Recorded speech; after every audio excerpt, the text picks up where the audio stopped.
සුබ දවසක් යාළුවනේ. කොහොමද ඉතින් ඔයාලට? ඔයාලා සැපෙන් සතුටින් ඉන්නවද?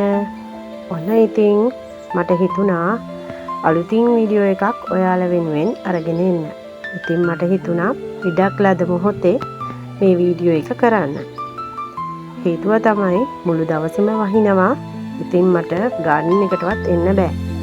ඉතින් මං චූටියට හදාගත්තු මගේ මේ පුංචි ගාඩන් එක දැන් හොඳටම කැලේ වෙලා තමයි තියෙන්නේ. මේ දවස්වල අපිට හොඳටම වහිනවනේ. ඉතින් හරි අමාරුයි නෙලා ගන්න. ඉතින් මේ දවස්වල මගේ මැෂින් එකත් මගේ තාත්තට දීලා තමයි තියෙන්නේ යාගේ පුංචි වැඩකට. ඉතින් මම දැන් ඒක ගෙනල්ලා තමයි මගේ ගාඩන් එක පිරිසිදු කරගන්න ඕනේ. ඔයාලා බලන්නකෝ ගාඩන් එකේ තියෙන දැන් තත්ත්වය කොහොමද කියලා.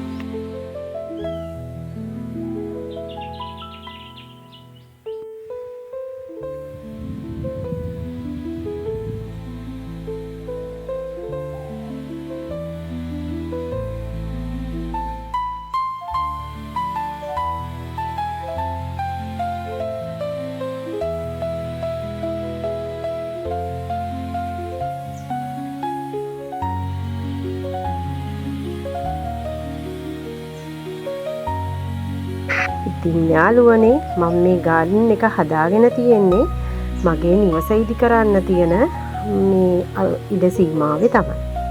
ඉතින් තාම නිවස ඉදි කළා නම් නැහැ. නිකන් ඔහේ කාලේ ගත වෙලා යන නිසා මට හිතුණා මල් ටිකක් හිටවලා අවට පරිසරය ලස්සන කරගන්න.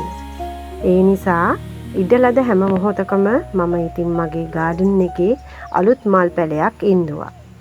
මේ ඔයාලට පෙන්වන්නේ මම හදාගත්තු ලස්සනම දේශීය රෝස.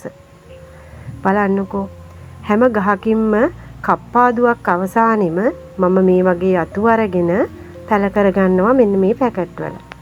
මේ පැකට් මට හම්බ වුණේ කඩෙන් ගෙනාපු මල් පැලවල පැකට් තමයි. මම ඒවා වීසි කරන්නේ ඔන්න ඔය විදියට මල් ගස් කප්පාදුවේදී ඉතුරු වෙන අතු කෑලි මේ පැකට් වල ගහලා මම මේ විදියට මල් පැල හදා ගන්නවා. මෙතන රෝස වර්ග කීපයක් තියෙනවා ඉතින්. මම මේවා ඉතින් කඩෙන් ගේනවට වැඩිය ගෙදර තියෙන රෝස ගහේ අලුත් අතු කප්පාදුවේදී ඉවත දාන අතු මේ විදියට පැල කරගත්තම ඒ જાතියේ පඳුරු අපිට ගොඩක් හදා ගන්න පුළුවන්. ඉතින් මට හිතුණා මේ වගේ දෙයක් කරලා බලන්න. ඒ නිසා විවිධ මාධ්‍යයන් හදාගෙන මම මේ විදියට මල් ගස් හිටවන්න උත්සාහයක් ගන්න ගමන් තමයි ඉන්නේ. මේ බලන්නකෝ මම ඔය දිය කූඩුළු පැලයක් නිකම් බිම ඉඳලා බැලුවා. ඒක හැබැයි හොඳට හැදිලා තියෙනවා. මට හිතුණා ඕනම මල් පැලයක් අපිට මේ මල් පෝච්චිම අවශ්‍ය වෙන්නේ නැහැ බිම හිටෙව්වම හොඳට හැදෙනවා. මේ මං හදාගත්තු තවත් තැන. ඔන්න බලන්නකෝ. මෙතන මම ඉඳගෙන තියෙන්නේ කෝලියාස් පඳුරු ටිකක්. මං හැබැයි කෝලියාස් ඉඳනවා නම් හැබැයි වඩාත්ම සුදුසු මල් පෝච්චි වල හිටව ගන්න එක. හරිම ලස්සනට හැදෙනවා. හැබැයි බිම ඉඳගත්තම ගහ උසට හැදිලා මලක් ඇවිල්ලා ලස්සන ගතිය නැති වෙලා යනවා. හැබැයි මම මෙතන මේක හදාගෙන තියෙන ගල් ටිකක් වටේට තියලා උස් කරගත්තු පාත්තියක මෙන්න මේ විදියට කෝලියාස් ටිකක් හිටවගෙන තියෙනවා. බලන්නකෝ ඉතින් අපිට හැම දෙයක්ම කඩෙන් ගේන මුදල් නාස්ති කරන්න එහෙම ඕන නැහැ. අපේ ගාඩන් එක හදාගෙන ඉද්දි මම හැමදාම කියනවා අලුතින් අලුත් මල් පෝච්චි උස්සන් ඇවිල්ලා කිසිම දෙයක් හිතන්නේ බලන්නේ නැතුව ලක්ෂ ගණන් වියදම් කරන මිනිස්සු ඉන්නවා. හැබැයි සත පහක් වියදම් නොකර අපිට ලස්සනට ගාඩන් එකක් හදාගන්න පුළුවන්. මේ මගේ නෑනා ගෙවත් එයාගේ ගාඩන් එක හදාගන්න ගෙනාපු තනකොළ ටිකක් තමයි මට හම්බ වුණේ. ඔන්නේ කපලා දාලා තිබුණා. මම ඒ ටික ගෙනල්ලා මේ විදිහට වවාගත්තා. දැන් මේ තනකොළ තියෙනවා මගේ ගෙදර ඕනේ තරම්. දැන් ඒ ටිකේ මම මේ වගේ ලස්සන ඇන්තූරියන් ටිකකුත් ඉන්නගෙන තියෙනවා. තව මට මේක හදාගන්න ගමන් තමයි ඉන්නේ.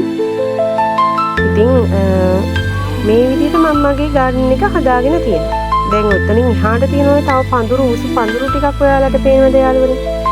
ඒ පඳුරු අපිට මේ කඩෙන් ගන්න හම්බ වෙනවා රුපියල් 250යි 500යි පැකට් එක. ඉතින් බලන්නකෝ ඔය එක පඳුරකින් අපිට පැල ගොඩාක් හදා ගන්න පුළුවන්. ඔය මල් කිනිත්තක් එනවා උඩට කහපාට මලකුත් ඒකේ හැදෙනවා. ඒ මල මේ ඊට පස්සේ නැති වුණාට පස්සේ කිනිත්ත බීමට බර වෙලා අර ඒකෙන් පුංචි පුංචි පැල ටිකක් හැදෙනවා. අන්න මේ පැල තමයි මම ඔන්න ඔය විදිහට ගොඩාක් හදාගෙන තියෙන්නේ. දැන් මේක මාර ලස්සනයි එකම පාත්තියක ඉඳ ගන්න තියෙනවා. ඒ වගේම බැටියක් විදිහට හදා ගන්න පුළුවන්. ඒ වගේ දේවල් කරන්න පුළුවන්. ඉතින් මම මේ රෝස ගස් ඊට පස්සේ ওই විදිහට හදා ගන්නවා. ඒ වගේම දැන් මේ ඇන්තූරියන් නම් ඉතින් මම මෙන්න මේ පොඩි කලෙක්ෂන් එකක් තමයි මගේ ළඟ තියෙන්නේ. ඔන්න ඔය විදිහට හදාගෙන තියෙනවා. දැන් කඩෙන් ගෙන ආපු බැංකොක් වර්ග නම් මම ඉඳගෙන තියෙන පෝච්චි වල. ඒවා මම ඔයාලට මීට කලින් ෂෝට් වීඩියෝ වලින් ලොං වීඩියෝ වලිනුත් පෙන්නලා තියෙනවා. ඔන්න ඔය විදිහට තමයි දැන් ওই සීමාව තියෙන්නේ. මම ඉතින් ওই ටිකේ ටික තනකොළ වවාගෙන හදා ගන්න තමයි හදන්නේ. එහෙනම් යාළුවනේ බලන්නකෝ මගේ මල් ටික ඉතුරු ටික.